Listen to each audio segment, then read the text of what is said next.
ये बैठा लीजिए। अगर प्रेम प्राप्त करना है, भगवत प्राप्ति करनी है, प्यास बुझानी है, तो ये हिम्मत, ये धैर्य धारण करना पड़ेगा। पग पग पर कष्ट घेर रहे हैं, राधा राधा राधा, पार करते चले जाओ, घबराना मत। हर शूल इस मार्ग के पथिक के चरणों का फूल बन जाता है। दूर से दिखाई देगा शूल, और जब चरण रखोगे तो बन जाएगा फूल। डरना नहीं, बस डरना नहीं।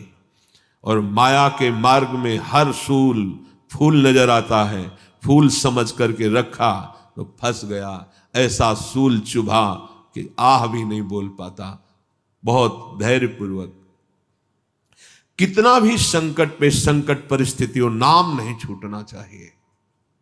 देख लो, हृदय में देख लो, यहां जरा सी बात आई तो भजन छूट जाता है। अरे जब शरीर ही छूटना है, शरीर ही छूट जाएगा तो इससे बड़ा दुख और क्या आएगा।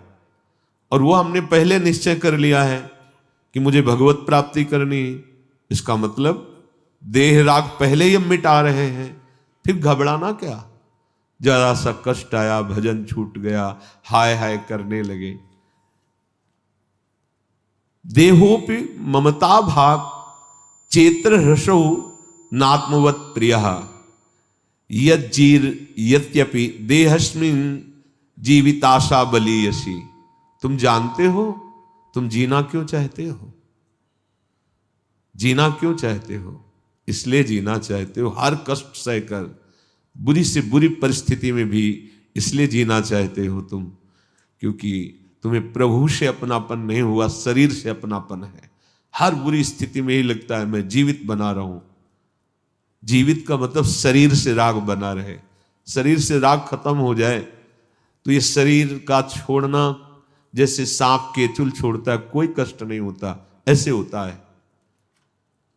सबसे ज्यादा प्रिय है अपनी आत्मा, अपनी आत्मा है प्रियालाल। आत्मा हरिवंश प्रगट परमानंद।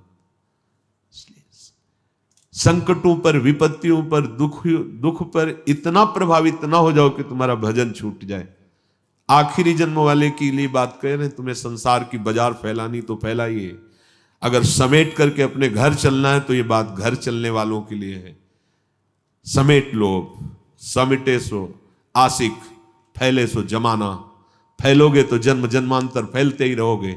समेट जाओ। क्या अब चाहे कदम कदम पे संकट और विपत्ति हो, हमारे भजन का तार नहीं टूटेगा। जीत गए आप। पकड़ के देखो भजन। क्या ऐसा भजन पकड़ रहे हो? रोज सत्संग सुनते हैं, जरा सा कोई मान अपमान की बात आवे, निंदा स्तुति की बात आवे, भूल गए प्रभु को, छूट गया नाम। थोड़ा सा सुखद भोग सामग्री, छूट गए प्रभु। नहीं भाई, बहुत घाटे का सौदा। अनंत कृपा की धारा श्री जी ने प्रवाहित कर दी है, अब हमको पहुंचना ही है श्री जी तक। तो हर कदम में हमें संभालते रहना कि हमारा भजन चल रहा है कि नहीं चल रहा। यही प्रार्थना है प्रभु, तुम पर ही है मेरा भार अपार। छूटे नाते रिश्ते सारे, छूटे कुल छूटे परिवार। सब छूटे तो छूटे प्रभुवर, तुम न छोड़ना प्राणाधार। नहीं चाहिए धन या वैभव, नहीं चाहिए पद अधिकार। यही चाह है पाऊं प्रभुवर, सदा तुम्हारा अनुपम प्यार। संकट पर संकट भी आवे, पर टूटे नहीं भजन का तार।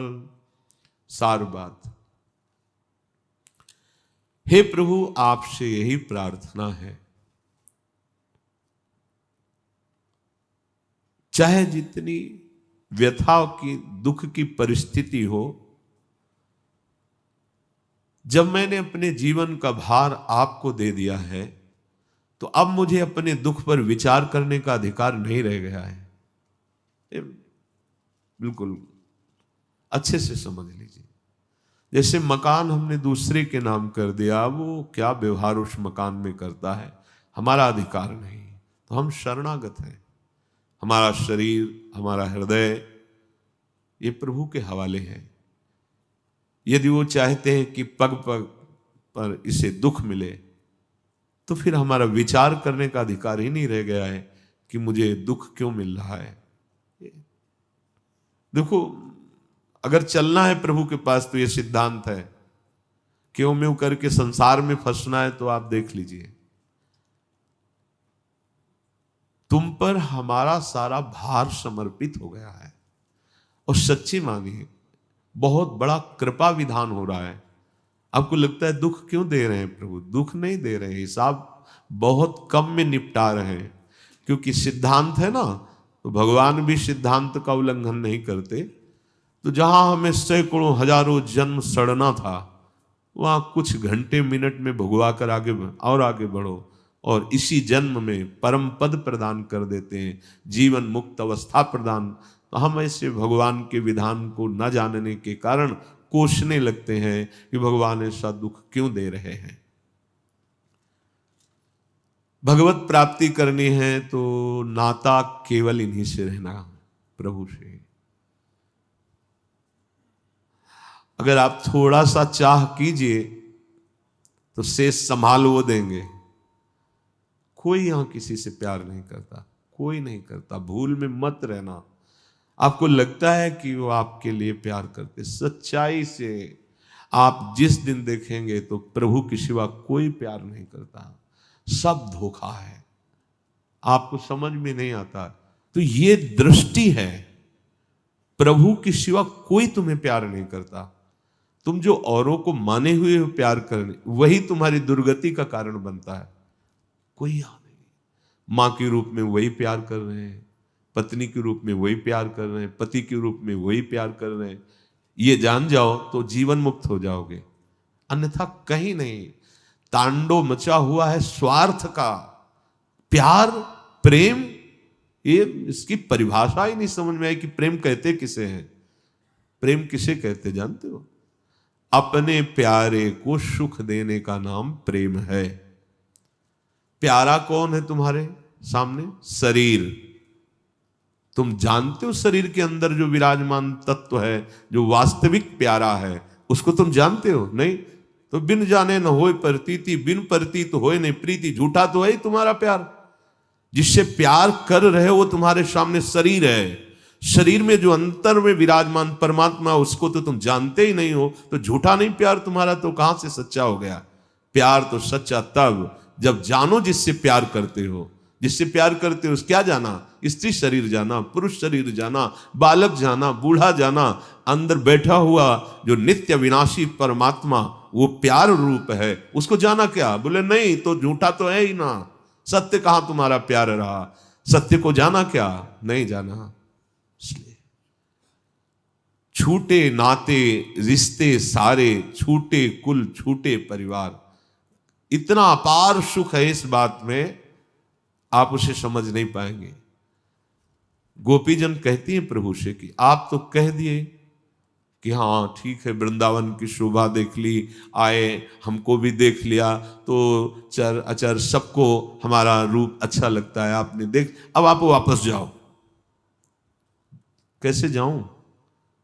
क्योंकि आपके सिवा कोई है नहीं, और मेरे मन को आपने बलात् ले लिया है, तो जाए भी शरीर तो करे क्या करे। और आप वापस करो मन। इनको वापस करना आता नहीं है, इनको छोड़ना आता नहीं है। इनका स्वभाव है, एक बार जिसको पकड़ लेते हैं,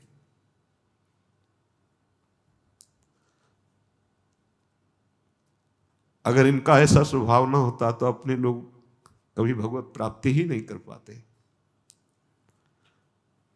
भगवान की ऐसी दुरंत माया है कि क्षण क्षण में आकर्षित करती रहती है।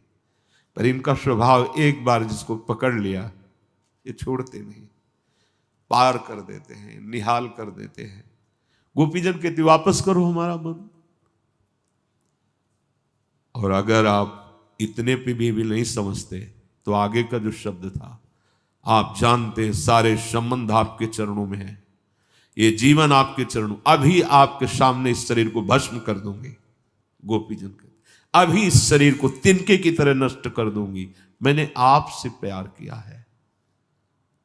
ये भगवान इसलिए बोल रहे थे कि हमारे रास में प्रवेश पाने का ऐसा जन अधिकारी होता है, कोई रिश्ता नहीं, कोई सुख नहीं, कोई मांग नहीं, कोई चाह नहीं, केवल कृष्ण, केवल कृष्ण, तब वो चिदानंद रास में प्रवेश पाए।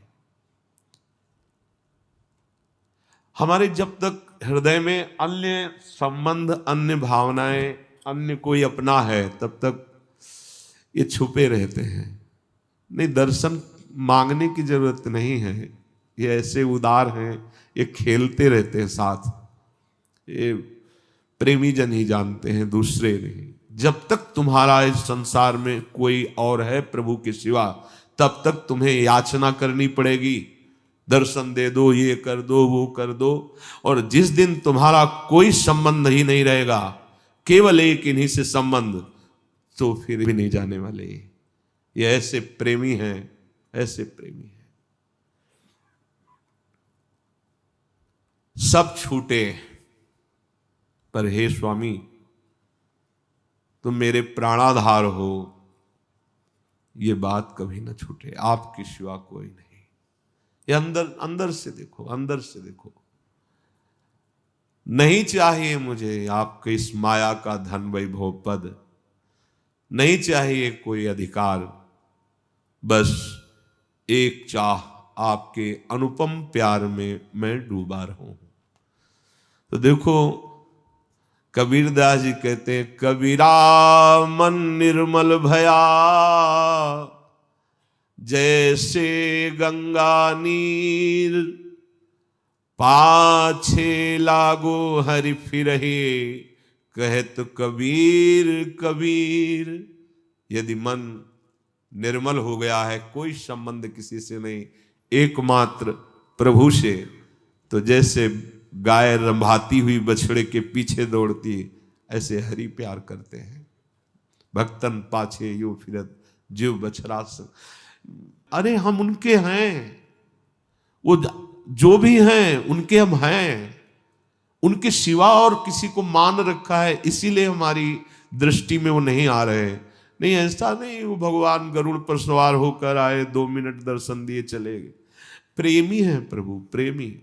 कबीरदास जी कह रहे, कबीरा मन निर्मल भया, जैसे गंगा नीर, तो पाछे लागे हरि फिरे, कहत कबीर कबीर।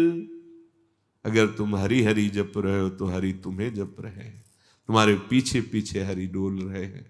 अनुब्रजाम में हम नित्यम पुए उत्तम भी। जो प्रभु ने हम पर कृपा की है, उस कृपा का आदर।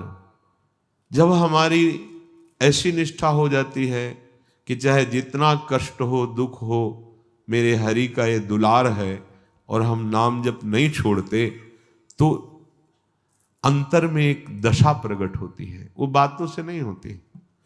बातन प्रीति न होए सखीरी, ये कैसे, शब्दों की ताकत ही नहीं कि वो बात जो बताना चाहे वो बता सके, क्योंकि अनिर्वचनीयम प्रेम स्वरूप। इसमें ज्यादा प्रपंच नहीं है, ये ज्यादा दिमागी सिस्टम लगाने वाला नहीं है, ये बलिदान होने वाला है। ऐसे कूद गए, देखा नहीं कि परिणाम क्या होगा, कूद गए। नाम निरंतर जपते हुए पूरे जीवन को भगवान के भरोसे, क्यों म्यों ये सब खत्म। तो अंतर उदेग दाह स्थिति आई है।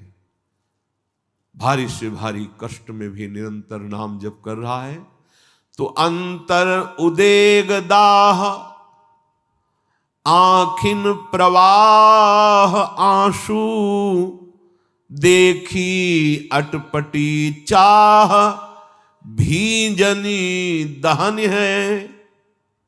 अगर पानी गिरे तो आग शांत होती है ना, पर ये अटपटी बात है कि जैसे जैसे आग बढ़ती है वैसे वैसे अशुभ प्रवाह होता है, और जैसे जैसे अशुभ प्रवाह होती है वैसे वैसे और आग बढ़ती चली जा रही। अहो भाग्य, धन्याति धन्य जीवन जो गोविंद के लिए रो ना आवे। प्रभु मेरे हैं, प्यारी जो मेरी हैं, ऐसी बात बस ये अनंत जन्मों की समस्त साधनाओं का फल मानो प्राप्त हो गया कि एकांत में बैठकर नाम उच्चारण करते हुए आपको रोना आवे प्रभु के लिए। ये जीवन का लाभ है, इसे ये परम सिद्धि है। ये सब मायाकृत है, और जितनी सिद्धियां हैं सब मायाकृत है। हृदय में एक पता नहीं क्या हो रहा है, एक पीड़ा सी हो रही है, एक अद्भुत आनंद की ऐठन सी हो रही है हरि के स्मरण में। ऐसी स्थिति में सामने होते हरि, उनका जो महामाधुर्य स्वरूप है, आनंद समुद्र, जो मुनिमन ध्यान धरत नहीं पावत, वो स्वरूप, वो सौंदर्य सामने उनके होता है। देखी अटपटी चाह भीजन दहन है, सोईबो न जागिबो। जहां ज्ञान मार्ग की शास्त्र वृत्तियों में पाया गया, न जागृत है, न स्वप्न है, न सुषुप्ति है, एक तुरीय अवस्था है, एक उन्मनी अवस्था है, तो प्रेमियों की बड़ी दिव्य अवस्था होती है। बोले सोईबो न जागिबो, हंसीबो न रोईबो, खोए खोए आप ही में चेतक लहन है। न जग रहा है, न सो रहा है, न स्वप्न अवस्था है, न जागृत है, न सुषुप्ति है, ना हंसना है, ना रोना है, पता नहीं क्या हो रहा है। हंसना किसी विषय को लेकर, रोना किसी विषय, कुछ है ही नहीं। वो क्यों हंस रहा है उसका कोई लक्ष्य नहीं, वो क्यों रो रहा है ऐसी कोई बात नहीं है। बोले पता नहीं चेतक सा, जादू सा उसके ऊपर हो गया है कि उसकी स्थिति बड़ी विचित्र रहती है। न जगना है, न सोना है, न स्वप्न है, न हंसना है, न रोना है, और सब कुछ हो रहा है। अखियां रूप के रंग रंगी, निरखी स्वरूप कुंवरी राधे को न सोई न जगी, ये स्थिति, न सोई न जगी, अखियां रूप के रंग रंगी। जान प्यारे प्राणन बसत पे आनंद घन, बिरह विवश दशा मुकुलों कहनी है। प्राण प्यारे आनंद घन यही प्रकाशित हो गए तो ये दशा आ गई कि न हंस रहा है, न बोल रहा है, न जग रहा है, न सो रहा है, अर्थात सब कुछ हो रहा है पर कुछ नहीं हो रहा उससे। जैसे ज्ञान की विशिष्ट भूमिका में पहुंचा हुआ महापुरुष खाता पीता हंसता चलता सब कुछ करता हुआ कुछ नहीं करता है, कुछ नहीं करता और सब कुछ हो रहा है। ऐसे ही प्रेम की उत्तम भूमिका में आनंद घन प्रभु उसके हृदय में बैठे, कभी हंस रहा है, कभी रो रहा है, कभी आपको जगता दिखाई दे रहा है, कभी सोता, पर न वो जगता है, न सोता है, न हंसता है, न स्वप्न में होता है। वो एक अलौकिक आनंद दशा होती है। जीवन मरण, बहुत ऊंची बात है, जीवन मरण, मरण जीव मीच बिना बन्यो आए, हाय कौन विधि रची नेही की रहन है। जिसको जीवन कहते हैं वो तो मर चुका है। ये जो जीवन है ना, खान पान हंसना खेलना देख, ये तो मर गया। कब मर गया? जब प्रेम मार्ग में कदम रखा जाता है ना, उसी में भस्म हो जाता है। चढ़ के मैन तुरंग पे चली वो पावक माई, प्रेम पंथत कठिन है सबको। मर गया हो तो फिर भी जीवित है। जीवित ऐसे है कि हंसना खेलना बोलना सब कुछ हो रहा है, पर उससे कुछ नहीं हो रहा, वो आनंद घन प्रभु में स्थित है। बोले ऐसी स्थिति आकर के हृदय में विराजमान हो गई कि उसका वर्णन ही नहीं कर सकते। ये जाको लह कछु लहन की चाह नहीं में होए, जयति जगत पावन करन प्रेम बरन यह दो। यह है प्रेम स्थिति, जिसको प्राप्त होने के बाद फिर कुछ प्राप्त करना बाकी नहीं रहता। हमारी चित्तवृत्ति जब तक प्रभु में इस कोट से नहीं लगती, तब तक ये प्रेम का रंग हृदय में प्रकाशित नहीं होता। प्रेम एक बहुत बड़ा नशा है, जिसके हृदय में एक बार एक प्याला पी ले प्रेम का, तो पूरे जीवन भर ये नशा नहीं उतरता, जीवन के बाद भी नहीं उतरता। एक बहुत मादक वस्तु प्रेम है, बहुत मधुर आशव है। आशव जिससे लोग मदिरा पीते उन्मत्त हो जाते हैं, उनको पता भी नहीं चलता कि वो कहाँ पड़े हैं, कहाँ खड़े हैं, कैसे। ऐसे ही भागवत में वर्णन है कि उसके वस्त्र हैं कि नहीं हैं, उसको कोई शुद्ध नहीं रहती, ऐसी मादकता उसके अंदर भगवदानंद की चढ़ती है। ये प्रेम एक आशव है, प्रेम आशव। ऐसी छकन होती है, ऐसी उन्मत्तता होती है। एक प्याला तो बहुत बड़ी बात है, एक बूंद भी आ जाए हृदय में, दशा बदल जाए।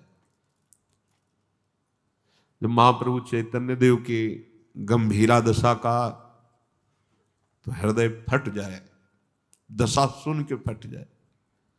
महाप्रभु चैतन्य देव के यहां रक्त स्राव होता, ऐसे दीवाल में ऐसे नाक रगड़ते, ऐसे ऐसे। जब गोविंद आदि जो निजंग सेवी वो सावधान होकर, प्रभु क्या आप कर रहे हैं, ये क्या, खून से लथपथ। तब कहते बाहर श्री कृष्ण खड़े हैं, वो बुला रहे हैं, मैं दरवाजा बना रहा हूं। ऐसे श्री कृष्ण प्रेम का मूर्तिमान स्वरूप महाप्रभु चैतन्य देव। भगवत अभी अपने लोग कहलाते हैं प्रभु के, लेकिन अभी प्रभु के हुए नहीं। प्रभु के हो जाने पर फिर और कोई चाह नहीं। जैसे अमृत पीने के बाद कुछ पीने की चाह होती है क्या? जैसे भगवान ने गीता जी में कहा कि एक मृदु और शीतल विशाल जलाशय के प्राप्त होने पर फिर छोटे मोटे गड्ढों की याद नहीं आती, ऐसे गोविंद के चरणारविंद का आश्रय, उनके चरणों का भक्ति प्रेम, फिर और कुछ याद आवे हमारा मन नहीं लगता। ये सब बहुत नीचे स्तर की बातें हैं। ये ऐसा आशव है। देखो स्वयं भगवान है महाप्रभु श्री कृष्ण चैतन्य देव, गंगा स्नान के लिए जब निकलते तो जितने वयोवृद्ध वैष्णव जन को भी सबके चरणों में लौट जाते और कहते श्री कृष्ण प्रेम की भिक्षा दे दो, मुझे श्री कृष्ण प्रेम की भिक्षा दे दो। सब वैष्णव जन की कैसा निमाई का स्वभाव है, सबके चरण पड़ते।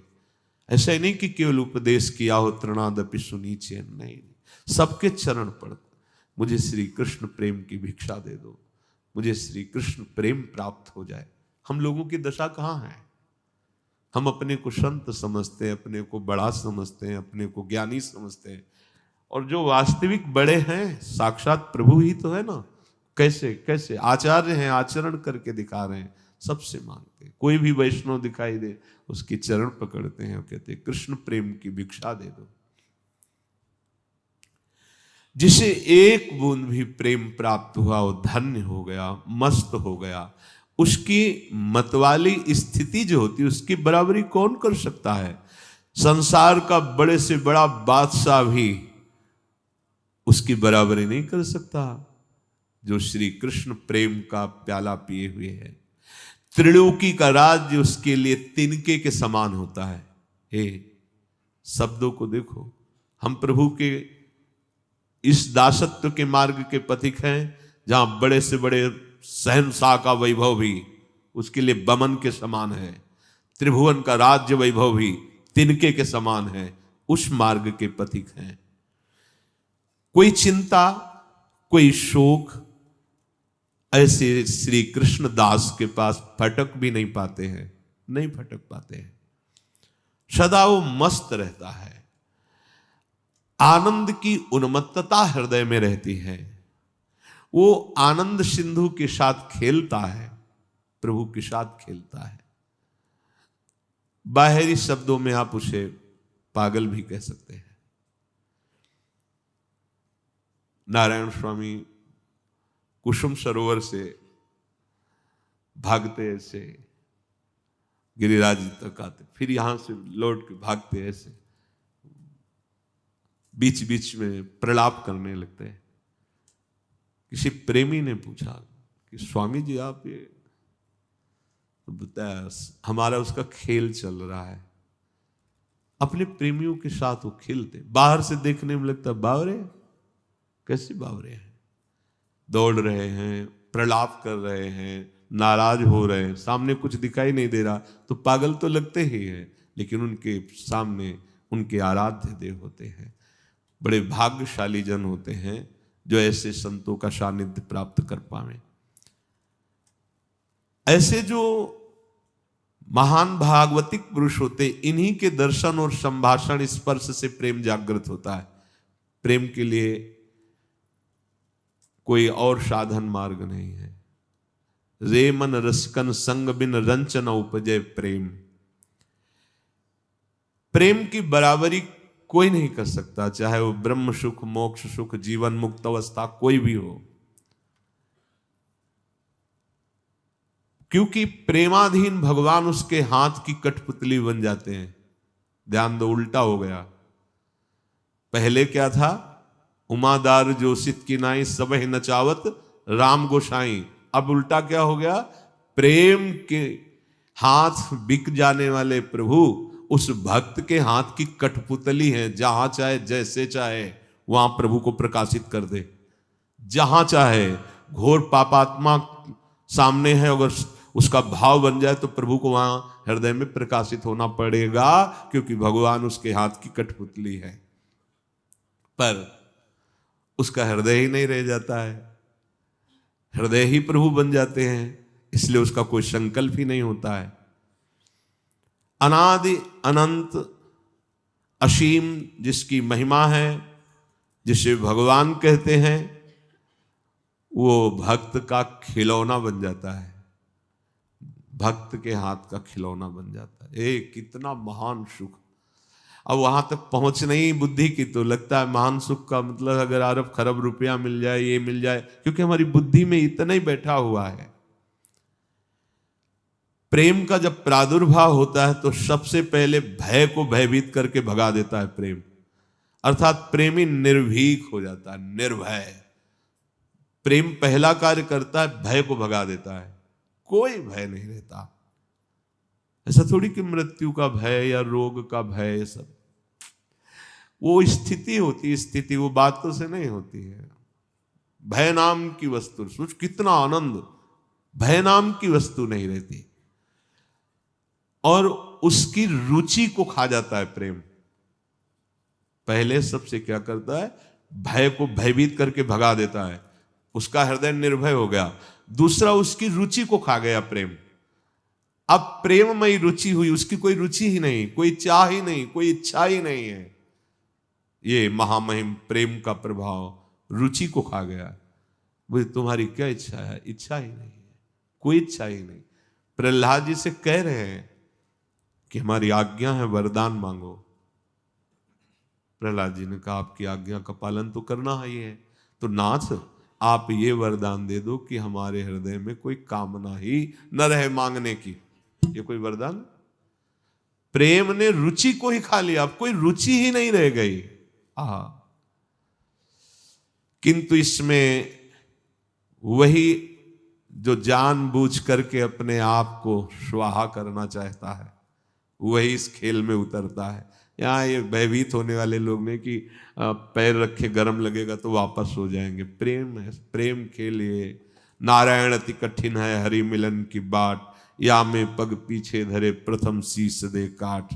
यहाँ मर के चला जाता है, तो मरना तो है ही यार। एक बार इधर आ जाओ तो अमर अविनाशी असीम सुख को प्राप्त हो जाओगे, उधर तो बहुत बार मर चुके हो।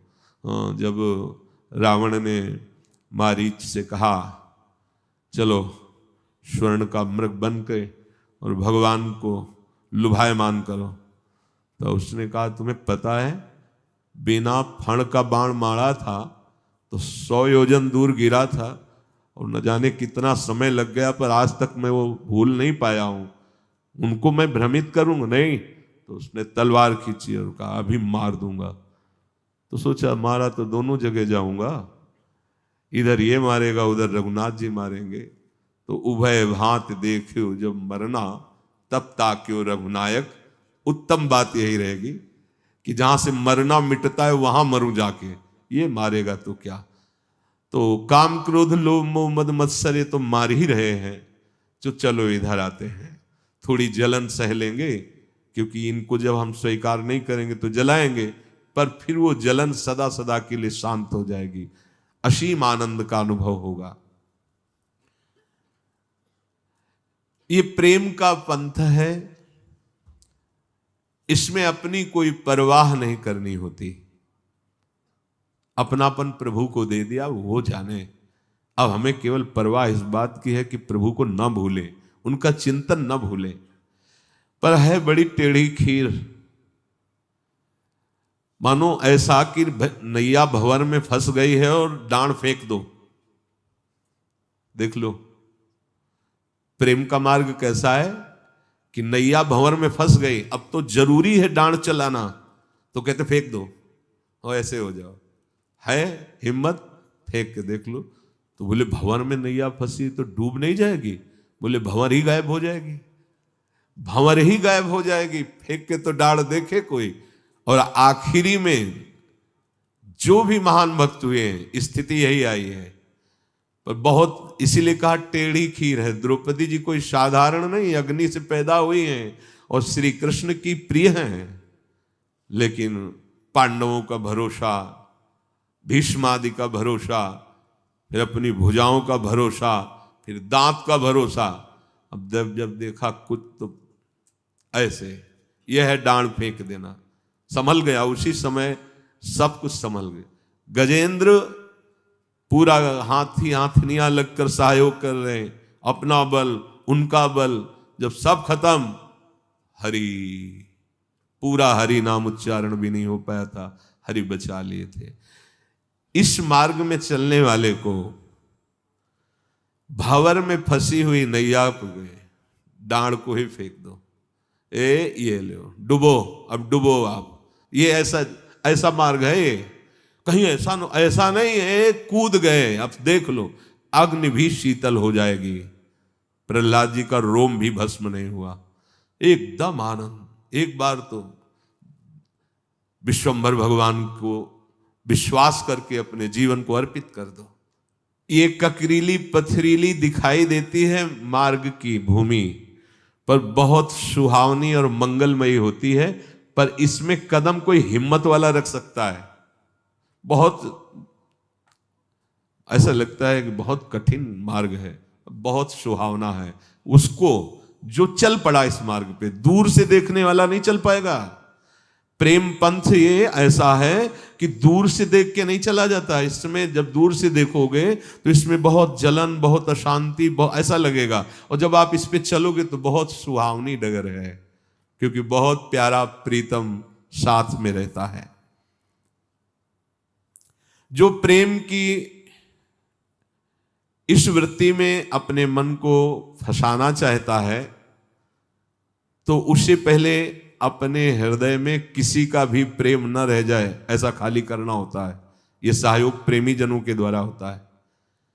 हृदय में देखो शांत होकर, कौन है तुम्हारा प्रभु? जब उत्तर आवे प्रभु, क्या है तुम्हारे पास प्रभु? अब आप प्रेम मार्ग के पथिक हो रहे हैं, पर अंदर झांक के देखो ना, कहीं न कहीं कोई न कोई बल पकड़े रहता है मन, इसीलिए प्रेम में नहीं डूब पाता है। इस मैदान में चलने वाला चूक नहीं करता। चूक क्या होती है? इस मार्ग के पथिक की चूक क्या होती है? बहुत अनुकूलता आई, आप कोई और प्रभु के सिवा दिखाई दे रहा है, उसने चूक कर दी। बहुत प्रतिकूलता आई, आप मुझे बचा लो, आप मेरा सहयोग कर दो, गए आप। प्रेम मार्ग के पथिक चाहे भारी अनुकूलता हो या भारी प्रतिकूलता हो, अपने प्रभु के सिवा दूसरी तरफ आंख उठा के नहीं देखना। देखो चलो परमार्थ में, ये प्रवचन नहीं है, इसीलिए रोज कहते हैं केवल भगवत प्राप्ति के लिए सत्संग है। अगर आप एक दिन का सत्संग अपने जीवन में उतार लें तो आप भगवत प्राप्त महात्मा हो जाएंगे। बने तो रघुबरते बने, बिगड़े तो भरपूर, पूरे आशिक हो प्रभु के, बीच में मत लड़खड़ाओ, पूरा का पूरा भार उनके चरणों में दे दो, फिर देखो कैसा आनंद का अनुभव होता है। आपको लगता है कि प्रभु केवल नरसिंह मेहता जी के हैं, प्रभु केवल मीरा जी के हैं, प्रभु इन बड़े बड़े भक्तों के हैं। नहीं नहीं, जितना उनसे प्यार करते हैं उतना आपसे भी वो प्यार करते हैं, पर आप जैसे मीरा जी प्रभु को प्यार करते हैं, आप वैसा प्यार नहीं करते, इसलिए आपके अनुभव में नहीं आते। जैसा नरसिंह जी समर्पित हैं वैसा तुम्हारा समर्पण नहीं है, नहीं तो वो प्यार तो वैसे ही हमसे कर रहे हैं। सच्ची बात मानो, उनको कोई इससे भेद से नहीं कि कौन कौन, वो सब मम प्रिय, सब मम उपजाए, प्रभु कह रहे हैं। पर हम उतना प्यार नहीं कर पाते, हम वैसा समर्पण नहीं है, इसलिए हमें लगता है कि प्रभु मीरा जी को बहुत प्यार करते थे, हमें प्यार नहीं करते। नहीं, प्रभु हमें तो वैसे ही प्यार करते, पर जैसे मीरा जी समर्पित थी वैसे हम समर्पित नहीं है, वैसा हमारा भाव नहीं है कि मेरे तो गिरधर गोपाल दूसरों न कोई। नहीं तो अभी हाहाकार मच जाए हृदय में कि इतना प्यार करने वाले प्रभु को मैं जान ही नहीं पाया कि मुझे इतना प्यार करते थे। इसलिए आनंद घन सच्चिदानंद में प्रभु के लिए ये जीवन हम समर्पित कर दें। इस जीवन में हमारे अब दिखावा नहीं होना चाहिए, नाटक नहीं होना चाहिए। प्रेमी कुछ भी बचा के नहीं रखना चाहता, अगर बचा के रखता है तो प्रेमी नहीं है। देखो, प्रीति पतंग करी दीपक सो आपे प्राण दह्यो। वो देख रहा है कि जो आगे पतंगा गया था उसके पंख जल गए, वो तड़प रहा है, पर वो दीपक के लौ से प्यार करता है, वो अपने शरीर को भस्म कर देता है जाके। ये प्रेम है। यहां कोई शिकवा शिकायत नहीं है। अलिसुत प्रीति करी जल सुत सो संपत्ति हाथ गयो। भौरे में इतनी ताकत है कि कोरे काठ में भी छेद कर दे, पर प्यार करता है कमल से। उसके अंदर जाता है तो भूल जाता है अपनी सामर्थ्य को और अंदर पैक हो जाता। कोमल पंखुड़ी को छेद नहीं पाता, प्रेमी है ना, और सामर्थ्य इतनी है कि कोरे काठ में छेद कर दे। भाव क्या कि जिस प्रीतम की शरण में हम हुए हैं, हम संपूर्णतया उसके अधीन हैं। किसी भी बल का अपने भान न रह जाए और प्रयोग करने की इच्छा न रह जाए। उसके अंदर बल है, एक सेकंड में कमल की पंखुड़ी को छेद कर बाहर निकल सकता है। जब काठ में छेद कर देता है भंवरा, तो कमल क्या चीज है, पर कमल से प्यार करता है। अपना अस्तित्व समर्पित करना प्रेमी का। हमारा कोई बल नहीं, मेरे बल श्री वृंदावन रानी। सारंग प्रीति करी जो नाद सो सन्मुख बाण सहयो। शिकारी वीणा का वादन करता है, हिरन नजदीक आता है क्योंकि उसे वीणा ध्वनि बहुत प्रिय है। वो बाण संधान करके मार देता है, वो मर जाना पसंद करता है, पर वो वीणा ध्वनि सुन करके ये भयभीत नहीं होता, सामने बहलिया मारता है। ऐसे ही अब गुरु की वाणी रूपी ध्वनि सुनकर चल पड़े भगवत प्राप्ति के लिए, भगवत प्रेम के लिए। अब छाती में सीधे वार सहेंगे, पीठ में नहीं। अब पीठ घुमा के वापस नहीं जाएंगे। इसमें वार होता ही नहीं है, इसमें प्यार ही प्यार होता है, पर लगता है कि वार होता है। तो हिम्मत तो ऐसी ही करनी पड़ेगी। जिसने अपने हृदय को भगवान के चरणों में समर्पित करके निरंतर उनका नाम जप करना, गुणगान करना, उनके कुछ ना हो तो आपको अंतिम बात बता रहे हैं हृदय की। कुछ बातें ऐसी होती हैं जो केवल हृदय में। हमारे प्रभु एक बात को कभी नहीं टाल पाएंगे। मैं आपका हूं, जैसा भी हूं आपका हूं। इसी से आपकी वो आध्यात्मिक उन्नति होगी जो पढ़ लिख के उस साधना से भी नहीं होती। ऐसे हो जाओ, इसमें कोई पैसा नहीं लगता। कई बार कहा, सत्य वस्तु पैसे से खरीदी नहीं जा सकती। सत्य वस्तु का मोल तुम्हारे पास केवल श्वासें हैं, श्वासें, यही दे दो। हम जैसे हैं प्रभु आपके हैं, भगवत प्राप्ति इसी से हो जाएगी। ये हम बहुत हृदय की बात कह रहे हैं। बहुत माया का आकर्षण है, प्रतिपल चंचलता मन की है, इंद्रियां वश में नहीं है, सहयोग बाहरी है नहीं जो हमें भगवत प्राप्ति का सहयोग मिले। जिधर देखो भगवत विमुख करने वाला सहयोग है। तो हृदय से आप केवल हृदय से, हे श्यामा श्याम मैं आपकी शरण में हूं, हे श्यामा श्याम मैं जैसा हूं आपका हूं, इससे भगवत प्राप्ति हो जाएगी। अंतिम में कोई कितना भी बड़ा भजन आनंदी हो, आता यही है। अगर ये बात तुम्हारे अभी आ जाए तो बिगड़ी जन्म अनेक की अब ही सुधरे आज होई राम। हे श्यामा श्याम मैं आपका हूं। प्रभु का आश्रय लेकर जितना प्रयास हो सके कुमार्गगामी वृत्तियों से हटाओ अपने मन को और नाम जप में लगाओ। भगवत लीला कथा श्रवण करो, भगवत लीला कथा गायन करो। रोज की रोज हमारी मृत्यु नजदीक आ रही है। डरो इस बात से। तुम्हें दिखाई नहीं दे रहा, यहां प्रतिपल दिखाई दे रहा है। हर कदम उसके नजदीक आ रहे हैं, हम उसके नजदीक पहुंच रहे हैं। हमारा शरीर छूट जाएगा, हमारी सारी साधन सामग्री छिन जाएगी। यदि भगवत प्राप्ति नहीं हुई तो बहुत बड़ा घाटा हो जाएगा। इसलिए आश्रित नाम जप, लीला कथा श्रवण और हर समय ध्यान रखो तुम्हारे कदम मृत्यु की तरफ बढ़ रहे हैं। मृत्यु हर कदम तुम्हारे को नजदीक आते दबोचने के लिए तैयार है। कोई सेकंड ऐसा हो सकता है जिस समय जीवन लीला समाप्त हो जाए। उसके पहले हमें अपनी दृढ़ता भगवद आश्रय पुष्ट कर लेना है। शेष चर्चा आगे। श्री राधा वल्लभ लाल।